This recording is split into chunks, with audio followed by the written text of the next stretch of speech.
Rappelez-vous d'une chose pendant cet épisode. Je n'aime pas les enfants.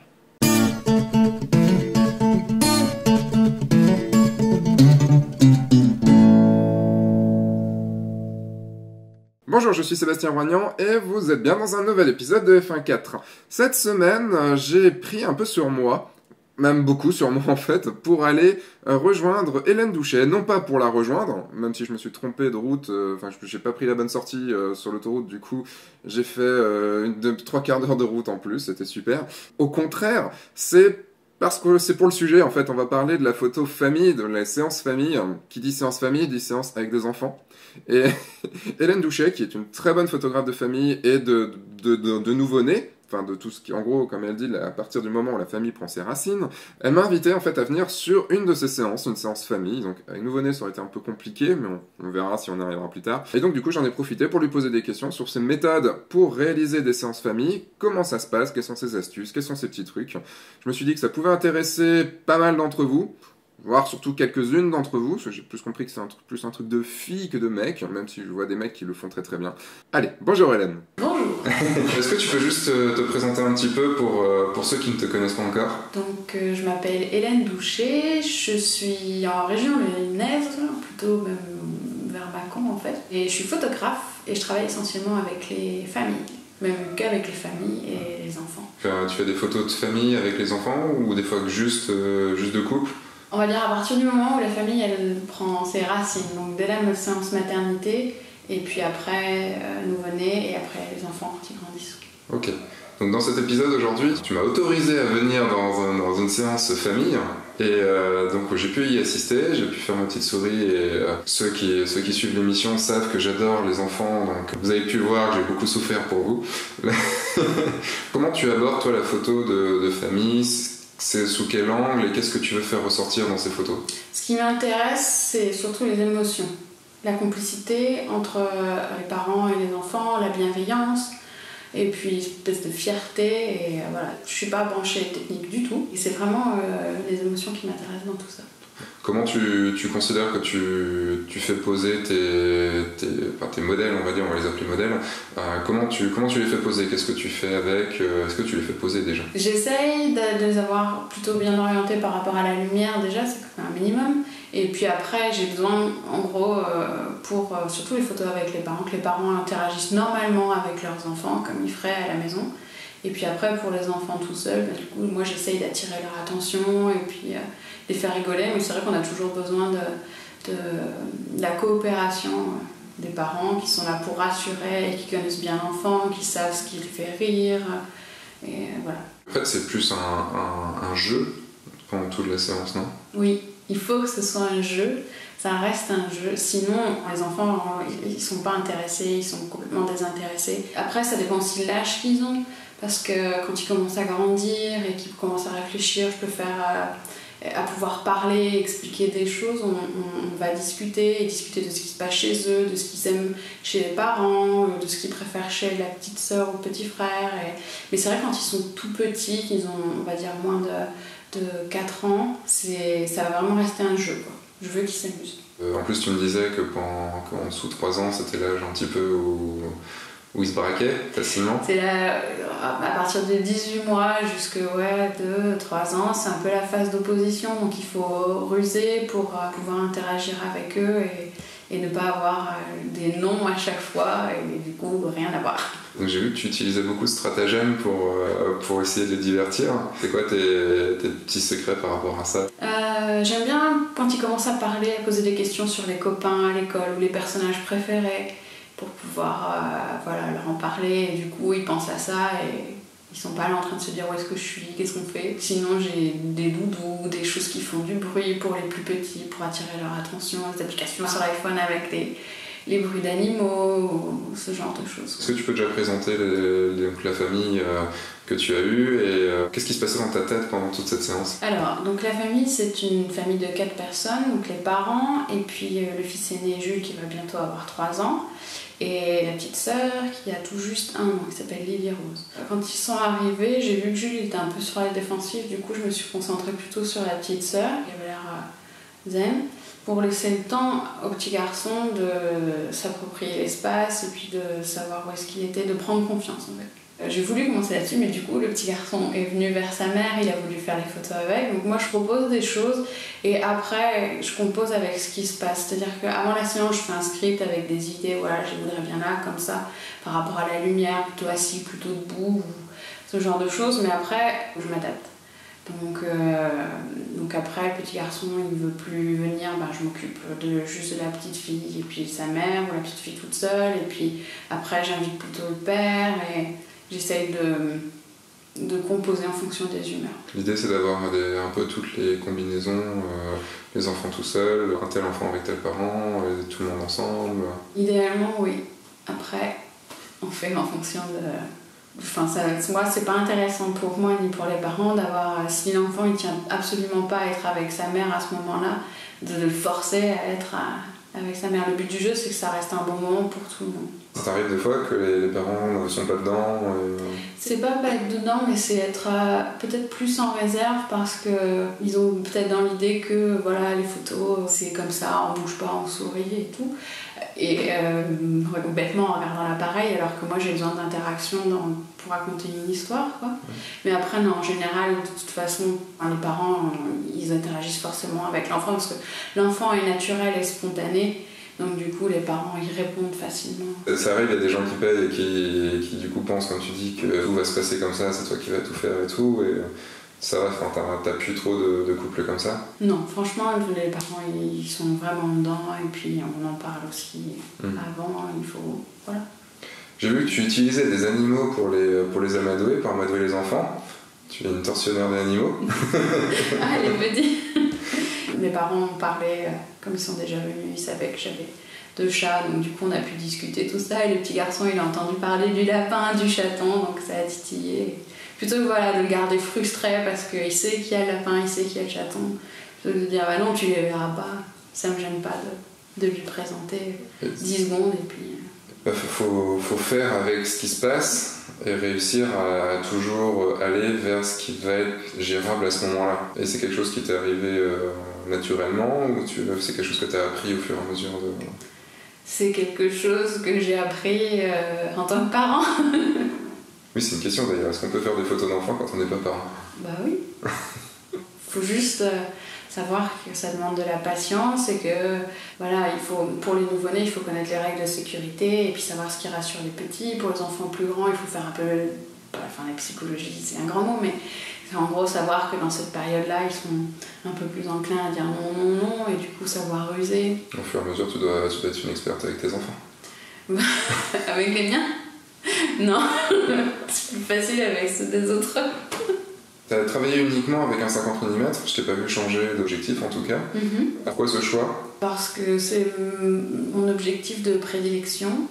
Et puis c'est rare en séance famille que j'utilise autre chose, peut-être un 35 pour avoir plus de recul, enfin voilà.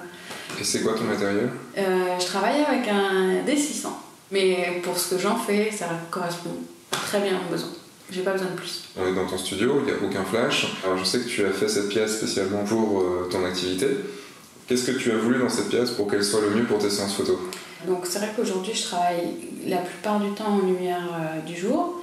Donc moi j'ai voulu une grande baie vitrée pour avoir le plus de lumière possible qui rentre dans la pièce. Et j'ai une fenêtre côté sud qui me permet d'avoir un peu plus de lumière si jamais ça pêche un peu. Et du coup c'est vrai que ça fait une lumière un peu plus plate parce que on va dire qu'il y a moins d'ombres qui viennent qu'avec une seule source, quoi.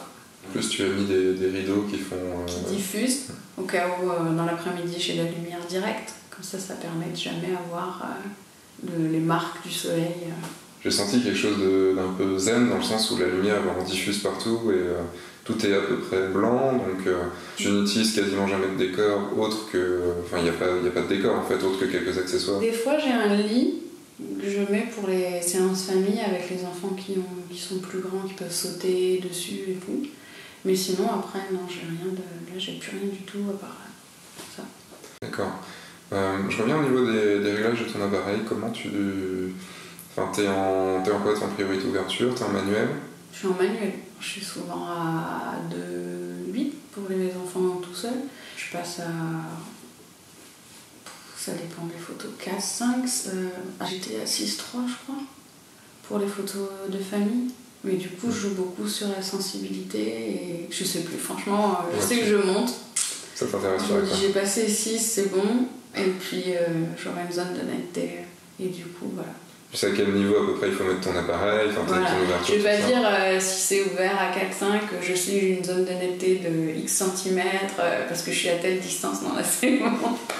Quand les parents arrivent, quand la famille arrive, est-ce que t'as un truc pour les accueillir qui les met à l'aise, Est-ce que t'as besoin de ça déjà? Ça dépend des séances, ça dépend des enfants. Parce qu'avec les nouveau-nés, déjà je veux que les parents ils vont passer du temps avec moi, ils vont rester en général 4 heures ici. Donc je veux qu'ils se sentent vraiment à l'aise, donc ils arrivent, on prend le petit déjeuner ensemble presque. Et après avec des enfants qui sont plus grands, je sais que j'ai moins de temps parce qu'ils vont s'ennuyer, ils vont rapidement et puis il faut faire vite on va dire. Et si je commence à sortir des jouets pour les occuper, c'est ce que je fais quand il y a des aînés et qu'on fait les séances nouveau-nés. En gros, les petits sont sur les jouets et après, moi, j'existe plus pour faire les photos. Donc, mais pour vraiment les avoir pendant les photos, il n'y a pas de choses particulières. Moi, je demande juste aux parents d'interagir avec leurs enfants. Comme les enfants sont naturels, spontanés, les parents, ils suivent et puis c'est tout. Moi, j'ai besoin de capter des choses qui sont vraies, quoi. Ton maître mot, en fait, c'est de leur faire vivre des instants vrais pour les capter. Voilà. J'ai cru entendre que tu préparais un petit peu les shootings quand même, que tu leur envoyais des conseils, tout ça. Comment ça se passe avant du coup? Avant, donc du côté des clients, moi je leur donne des indications pour venir, retrouver la maison, et puis des conseils pour s'habiller, pour ramener des doudous, des choses comme ça qui peuvent rassurer les enfants au cas où. Après, de mon côté, j'essaye de préparer mes séances en faisant une espèce de script pour dire voilà, je peux faire ça, les avoir assis, ou les avoir couchés, prendre du dessus. Mais est-ce que du coup ce script il change en fonction des familles? Oui. Oui, je le fais toujours avant la séance, ça dépend de l'âge des enfants. Je peux pas faire toujours la même chose. Ça dépend s'il y a un enfant, ça dépend s'il y en a deux, ça dépend des âges. Donc ça change. Ça te permet aussi de te raccrocher à un script si à un moment t'as plus trop d'idées. C'est ça, c'est qu'à un moment je me dis tiens, qu'est-ce que je peux faire? Ah bah oui, j'ai fait sur le papier, j'ai noté des choses. Donc, Quelles ont été les difficultés que tu as ressenties? Donc les petits bonhommes étaient plutôt dans l'opposition, on va dire. Donc avec ça, il faut jongler quoi. Mais les parents, ils ont super bien fait le jeu et tout, et du coup, c'est parfait. Enfin voilà, c'est nickel. Puis, à un moment, il veut quelque chose, il voulait grignoter un truc, ben voilà, on fait une pause, il grignote, je vais pas lui dire, non, tu restes là, tu bouges plus, il faut que je te prenne en photo. Sinon, ça va être hurlement, et puis... D'ailleurs, comment tu as géré le fait qu'il y ait ce pain qui n'est pas forcément top pour les photos, surtout quand il mange et tout. Enfin, comment tu as géré ça? Il n'y aura pas les photos où il mange le pain. On aura ces photos après où il n'y a plus de pain. D'accord, donc tu fais des photos pour continuer à faire des photos, mais tu sais que ces photos-là ne seront pas dans... Voilà. En gros, quel est ton stratagème en fait, pour leur enlever... parce que j'ai vu qu'il y avait la compote au début, il y avait après les bulles, enfin... Est-ce que tu peux commenter comment tu as géré pour pouvoir l'enlever de ses mains, le fait de le cacher, tout ça? On a fait comme si on avait caché le pain dans l'appareil, et du coup il regardait, il cherchait son petit morceau de pain, et puis... Quand elle était par terre avec sa maman qui commençait à pleurer, ouais. Comment tu gères ces moments-là? Elle pleurait parce qu'elle voulait pas se coucher, donc elle ne veut pas être couchée, c'est pas grave, on fait autre chose. D'accord. Le but c'est pas de... C'est pas parce qu'elle était fatiguée ou que... Après il peut y avoir la fatigue aussi, mais là quand elle était assise et tout ça allait mieux.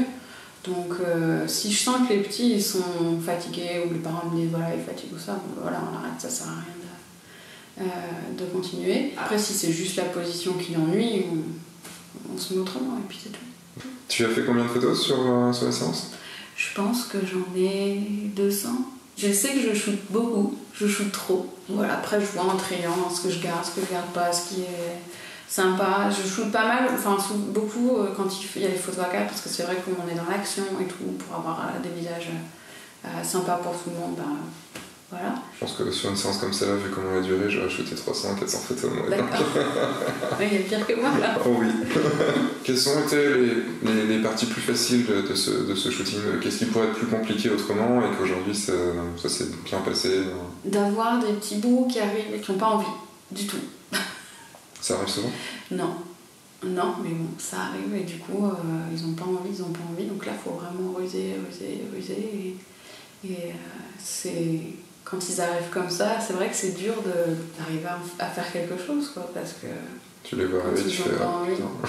Non, c'est pas ça, c'est pas autant pour moi, c'est plus pour les parents, parce qu'ils viennent, ils ont les attentes et tout, donc...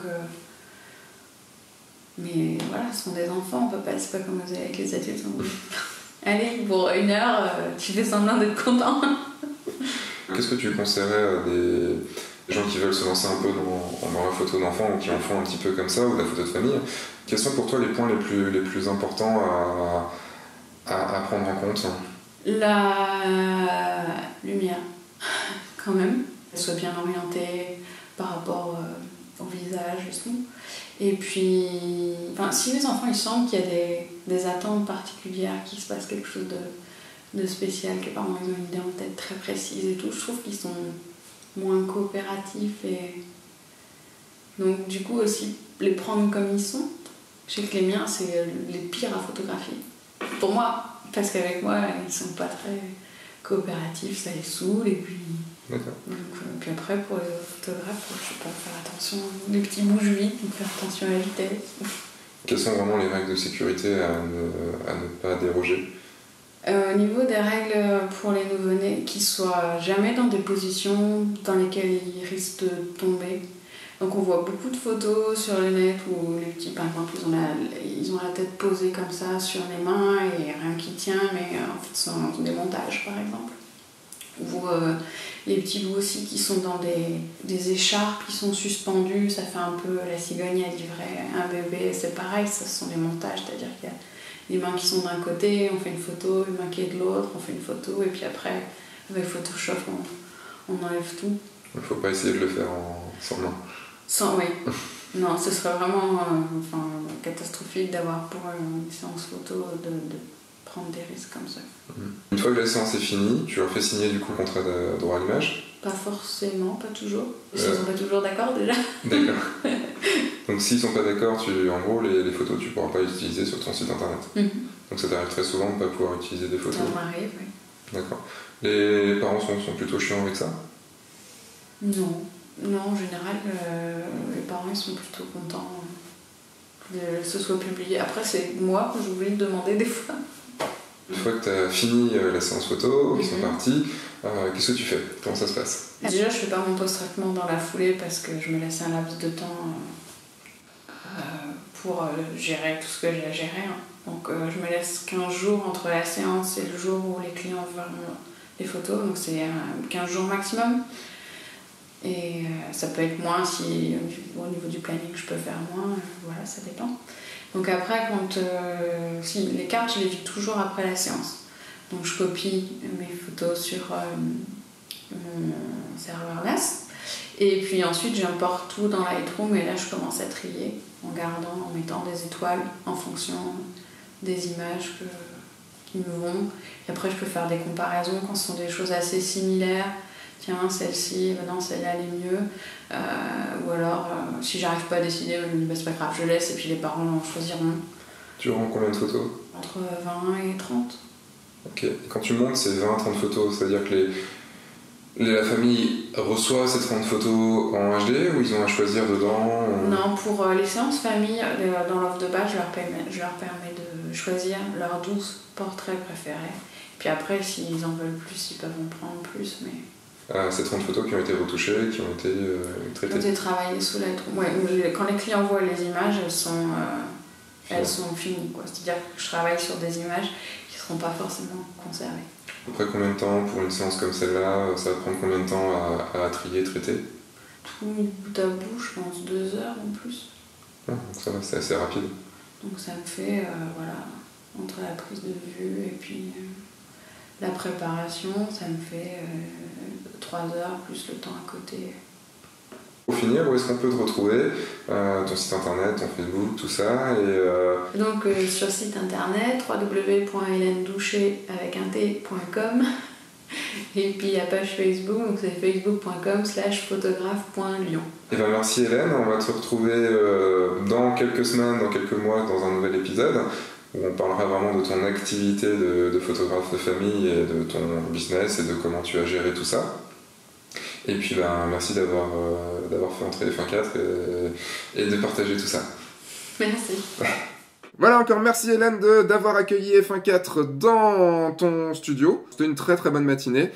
Comme c'est dit à la fin de l'interview, Hélène reviendra dans un nouvel épisode où on parle de son activité, de son business, de quelles sont les choses qu'elle a mises en place pour lancer son activité de photographe de famille.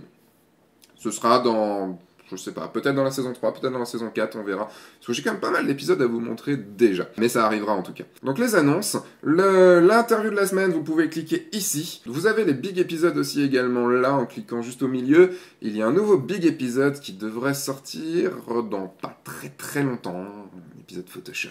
Et vous avez également les workshops, juste en cliquant ici, vous avez la liste des workshops ici, avec toujours les workshops portraits, les workshops mise en scène et les workshops coaching mariage. Et maintenant, je vous dis donc à la semaine prochaine. Entre-temps, sortez, faites des photos, amusez-vous avec vos enfants. Pourquoi pas, si vous en avez, si vous les aimez. Logiquement, si vous en avez, c'est mieux que vous les aimiez quand même. En tout cas, voilà, bonne semaine et je vous dis à la semaine prochaine. Au revoir.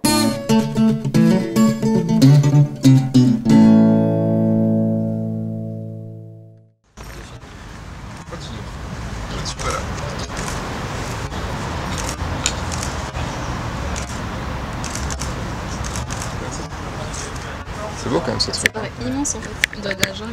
C'est immense. Enfin t'as vu, je sais pas combien de mètres ça monte ça, mais...